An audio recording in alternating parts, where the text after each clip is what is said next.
रोज़ हम भगवद गीता से गाइडेंस निकालते हैं। आज भी देखेंगे भगवद गीता से क्या गाइडेंस निकल कर के आ रहा है।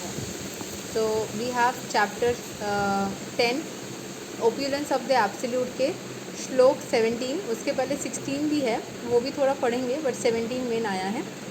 तो यहाँ पे जैसे 16 में एक्चुअली कृष्ण भगवान को ना पूछ रहे हैं हमारे अर्जुन जी कि please tell me in detail your divine opulences by which you pervade all this world. मतलब कृष्ण भगवान ने बोला ना कि मैं पूरे विश्व ब्रह्मांड में मैं फैला रहता हूँ। तो उन्होंने पूछा कि आप कैसे फैले रहते हो, प्लीज़ बताओ। तो श्लोक 17 में बताया जा रहा है, कथां विद्याम अहम योगिम स्वं सदा परिचिन्यतान् केषु केषु च भव येषु चिन्त्योऽसि भगवान् मया। O Krishna, O supreme mystic, how shall I constantly think of you, and how shall I know you? In what various forms are you to be remembered? O supreme personality of Godhead। पिछले श्लोक में अर्जुन ने पूछा था कि मुझे बताइए आपकी डिवाइन ऑप्यूलेंसेस पूरे दुनिया में कैसे फैली हुई है। उसके बाद वो पूछ रहे हैं, मतलब एक क्वेश्चंस वाला टाइम है, वहाँ पे वो पूछ रहे हैं कि मुझे बताइए कैसे आपको कॉन्स्टेंटली मैं सोचूं, कैसे मैं आपको हमेशा याद रखूं, कैसे in what various forms are you to be remembered, आपको कौन से फॉर्म्स में मुझे याद रखना चाहिए, ये पूछ रहे हैं।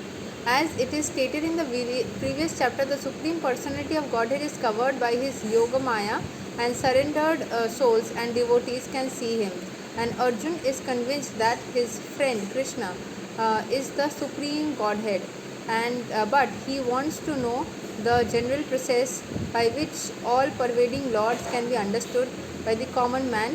Common men, including the demons and atheists, cannot know Krishna because he is guarded by his yoga Maya energy. Krishna भगवान अपने आप को ना योग माया एनर्जी से कवर करके रखते हैं, तो उनको जानना पॉसिबल ही नहीं है, वो बहुत कॉम्प्लेक्स है। लेकिन उनको जानना पॉसिबल हो सकता है ओनली थ्रू कृष्ण भगवान की खुद की बताई हुए कुछ सिंपल टेक्निक्स। तो इसीलिए अर्जुन पूछ रहे कि आप बताइए, आप इतना ज़्यादा माया से घिरे हुए रहते हैं, आपको समझना, देखना, पहचानना बहुत डिफ़िकल्ट है, तो आप बताइए किस तरीके से आपको समझा जा सकता है, किस तरीके से आपको याद रखने से हम आपकी तरफ कनेक्टेड रह सकते हैं। व्हाट इज़ द प्रोसेस, किस तरीके से आप ऑल परवेडिंग हर जगह पे फैले रहते हो, ये हमें बताओ। Again this questions are asked by Arjuna for their benefit. The superior devotee is concern not only for his own understanding but for the understanding of all mankind. So Arjun, out of his mercy, because he is Vaishnava, a devotee, is opening the common man the understanding of all pervasiveness of the Supreme Lord।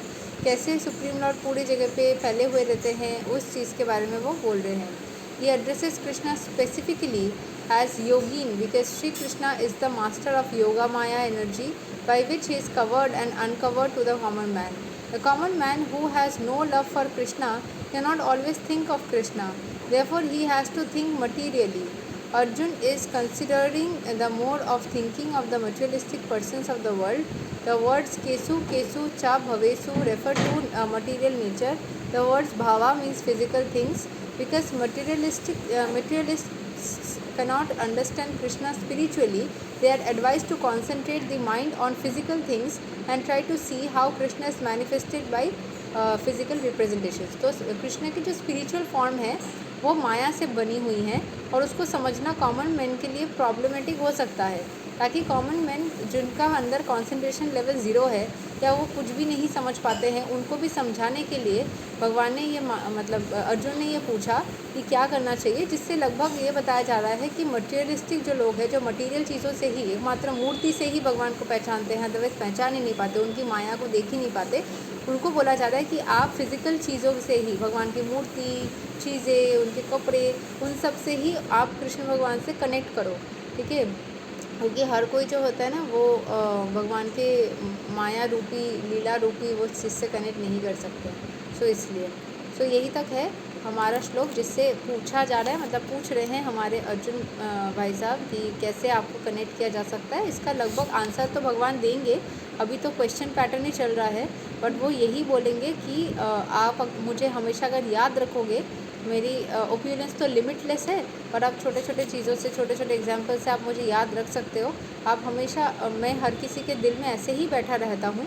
अगर आप खुद से connect करोगे, आप gratitude दोगे to the entire universe, सन को gratitude दोगे, moon को ग्रैटिट्यूड दोगे, छोटे छोटे चीज़ें, उसमें भी भगवान उसमें भी है। तो you will connect to God through those things also. आप डेमी गॉड्स के साथ कनेक्ट करोगे, आप छोटे प्लांट्स के साथ कनेक्ट करोगे, चींटियों के साथ, एनिमल्स के साथ, जैसे कण कण में भगवान है, उन सब में भगवान है, आप कनेक्ट कर जाओगे। बट मटेरियल चीज़ों से पहले कनेक्शन बनाओ, ऑटोमेटिकली स्पिरिचुअल से निराकार रूप में ना देख पाना थोड़ा मुश्किल होता है, या फील कर पाना मुश्किल। जैसे मेरे कज़न ब्रदर है, वो माँ काली का भक्त है, तो वो ऐसे मूर्तियाँ रखता है अपने टेबल पे, जब भी वो जहाँ पे काम करता है ना, अपने टेबल पे रखता है ऑफिस में। तो मैंने उसको बोला था कि तुम फील नहीं कर पाते भगवान को, विजुअलाइज़ नहीं कर पाते कि वो साथ है या अपने अंदर फील हो। उसने बोला वो नहीं कर पाता, उसने ट्राई किया था, मूर्ति के बिना वो नहीं कर पाता है। तो उसको मूर्ति देखनी पड़ती है और उसको फील करना पड़ता है कि भगवान उसी मूर्ति में बस है, तभी वो कर पाता है। सो दैट्स वाई दिस मूर्ति concept has come. Many people are not able to feel the energy and concentrate on the energy because they are materialistic. So materialistic लोगों को मटेरियलिस्टिक फॉर्म ऑफ गॉड से ही connect करना है, और जो spiritual लोग हैं वो स्पिरिचुअल फॉर्म से कनेक्ट कर सकते हैं, तो कर सकते हैं। Like I am not too much of materialistic person, मुझे ज़्यादा मूर्ति वूर्ति पसंद नहीं है। I am more of like, मुझे स्पिरिचुअल एनर्जी वाइज समझ में आता है ज़्यादा, आई लाइक दैट। सो जिसको भगवद गीता बार बार मेंशन करता है कि आपको कृष्ण भगवान के 2 हाथ वाले रूप को सम्मान करना चाहिए, आई respect, but I am not too much into कि मुझे वो 2 हाथ रूप वाला अपने सामने रखना ही है, मुझे उसका हाथ पैर से सेवा करना है। नो, मैं एनर्जेटिकली कनेक्ट करना पसंद करती हूँ। So if you feel you want to connect through materialistic form और energetical form, it's your wish, but materialistic form से करने के लिए बोला जा रहा है। This is what we have. Thank you. और नेक्स्ट डे हम और एक गाइडेंस निकालेंगे। तब तक के लिए हरे कृष्ण, राधे राधे, जय श्री राम।